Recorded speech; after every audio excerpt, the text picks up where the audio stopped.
Ngayong araw nga ituturo ko kayo sa palengke ng San Fernando City, La Union mga kapulutan. Sakto Sabado ngayon kapag Sabado Market Day. Marami kang mabibiling fresh, hindi lang yung mga paninda pati yung mga nagtitinda. Alright.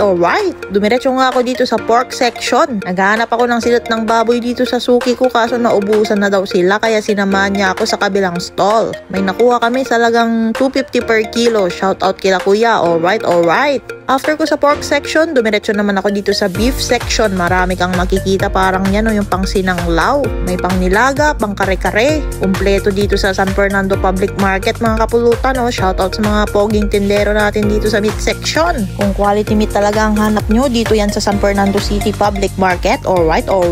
Dumiretso na rin ako dito sa mga nagbebenta ng shell. Hindi sana ako bibili ng talaba kaso nakita ko yung benta ng suki ko na si Ate Preda. Fresh na fresh parang siya mga kapulutan. Kaya kumuha tayo ng 1/4 sa halagang 100 pesos. May dagdag pa yan pero yung bayad ko walang dagdag. O diba? Alright na naman. Sinilip ko nga rin yung mga nagbebenta ng crabs. Sa mga nagme-message sa akin dyan dito, hanapin nyo lang sila ate. Quality ang benta nila ditong mga alimango. Alright. Meron din silang tindang pasayan, octopus, at napakalaking malaga na pangsigang. After nun, naglakad-lakad lang tayo papunta sa fish section. May ampapakol, kapigad, at sa mga nag-aanap ng giant pusit pang ihaw, hanapin nyo lang dito si ate. Alright.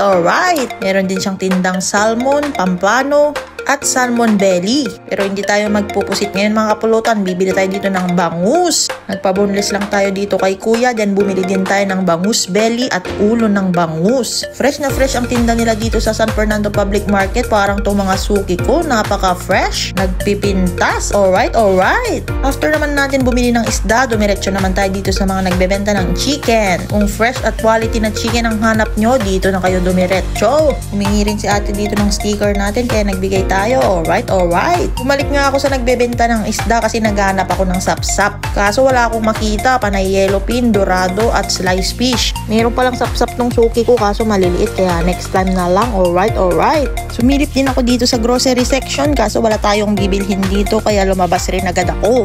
Pupunta ulit ako dito sa napakagandang suki ko. Bibili tayo ng sibuyas na pampaimas. Gagamitin natin sa gagawin nating kilawin mamaya. Alright. Pupunta rin tayo sa mga nagbebenta ng gulay mga kapulutan. Fresh na fresh at iba't ibang klase ng gulay ang mabibili nyo dito. Diretso ako dito sa suki kung kaka-birthday lang. Belated happy birthday kahit di ka nagpapansit. Bibili ako sa'yo ng tabungaw. Alright. Fresh na tabungaw. Parang si ate fresh na fresh. Yung mga tindera dito sa San Fernando City Public Market. Ang gaganda. Kahit pagod, hindi haggard. Kagaya nitong binilhan natin ng palamig, nag-pretty. Bumili rin ako dito kay ate ng mani, pampulutan ko mamaya. Lagi pang nakasmile yung mga nagtitinda dito. Yung mga iba lang masungit. Pero itong mga sugi ko mababait at magaganda pa. Alright. Bumili nga rin ako ng lemon kay ate dito sa Baguio Vegetable section. Request pala to ng isang follower natin. I-tour ko daw kayo sa palengke. Sana nag-e-enjoy kayo. At kung may request kayo, i-comment nyo lang. Pwede natin gawin sa susunod na video. Pa-comment rin kung saang lugar kayo nanonood para alam ko kung saan umabot ang video na to. Alright.